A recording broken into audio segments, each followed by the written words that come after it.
Hi, I'm Panda Hershey, and I'm an astrologer. And welcome to this episode about the U.S. presidential election, where I talk about how Kamala and Donald can harness the Jupiter portal to achieve their goal of winning.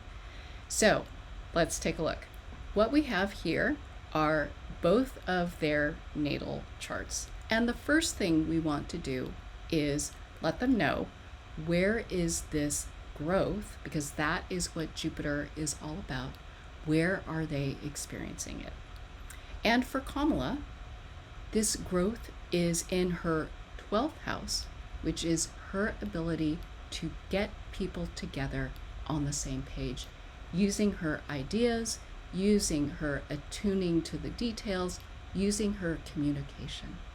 And that right there, between July 15th till mid-October, it will continue to increase. And so my advice to her would be take every opportunity to get in front of as many different people as possible to get as much growth as you can. This is where you have the potential to really increase your base. And what tools do you have to do that? Let's take a look.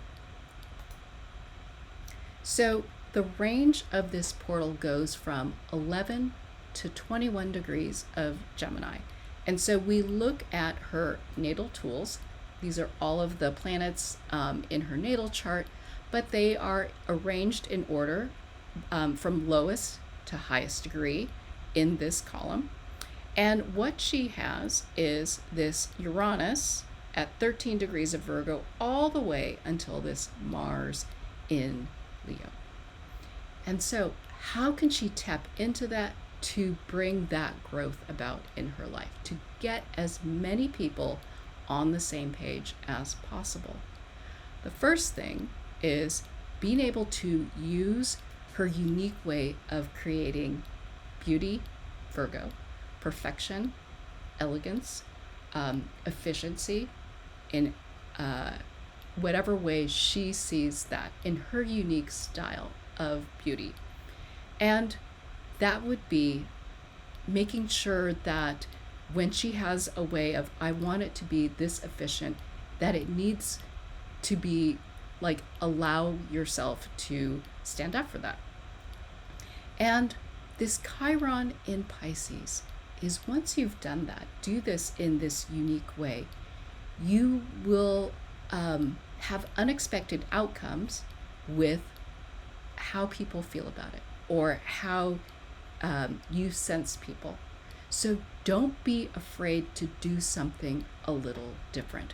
Things will not turn out the way you expect. People may not respond the way you think they will. So be curious. This is what I think Chiron energy is all about, is not taking anything as given, but just be curious. But it's all based on your take on how to create beauty. And once you have that feedback, that unique, interesting experience of how people feel about it, you can take that information and really create beauty. And from there, Neptune in Scorpio, she has a talent to really feel to sense what other people are feeling, especially one-on-one.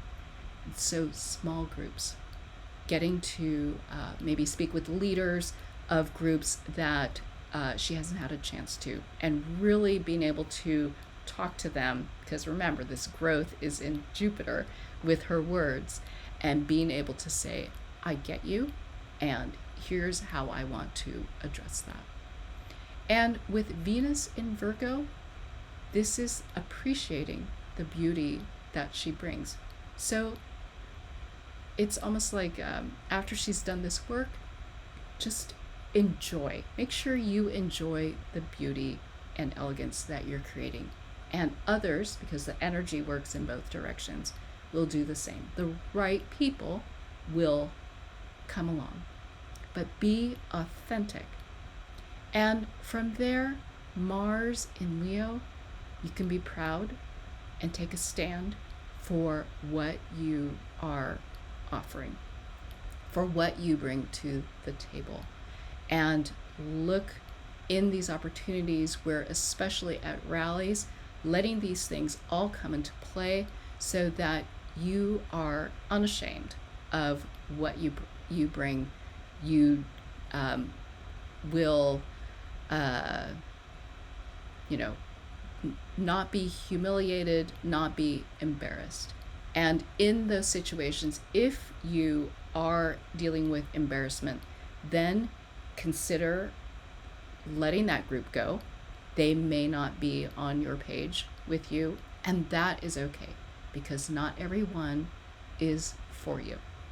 And so that is how I would coach her. Okay, let's take a look at Donald.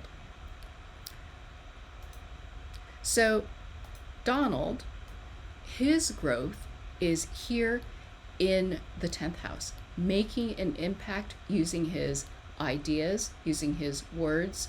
It's a very personal experience, using his attuning to the details, whatever he is paying attention to. And this is growing that impact. So it's not quite the same as getting people together on the same page. It's almost like creating the structure or the rules that he needs to win using his ideas. And so how is he doing that? Let's see what tools he has.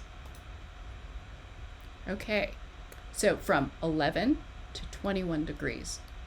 It is Chiron to his moon here in Sagittarius. Relationships. Again, Chiron, curiosity. It is important for him, I would coach him to say, do not expect every relationship to turn out the way you think it will.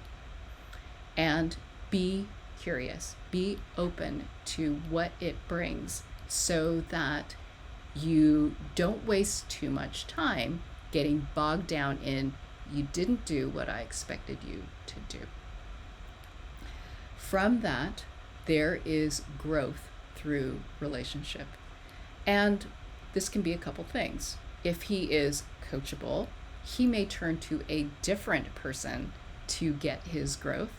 But if he sticks with it, and like if someone were to come with an idea that he wasn't expecting, that he liked, that may lead to his growth.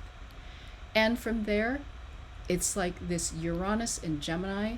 So Jupiter in Gemini over this Uranus in Gemini would be new ideas. Like, oh, this person comes with this idea. You could try this, and he takes it and takes a different spin, or it might be a different idea that he hadn't thought of, and that grows. So again, relationships bringing ideas to him that are unique, different, things that have never been seen before, all to create rules, and maybe more rules. You could think of state regulations, laws, voting rules, things like that, that might be the way he would operate, could operate using this growth. And North Node, attuning to the details and paying attention to them and really sticking with the details that come out. So he's doubling down on those. And with this moon in Sagittarius, it's like how they all come together to create the impact that he wants of like having the rules that will help him win the election. So I hope that gives you a sense. Let's go back and look at how both of these, Kamala growing the people that will be on the same page with her, Donald trying to grow the rules or the impact on the world, the structure by which he can make his impact on the world using his ideas. And so, can they win? I don't think this tells us, but I do think it gives us some idea of how they will approach it, how they can approach it. So let me know what questions you have, put them in the comments, and thanks for watching.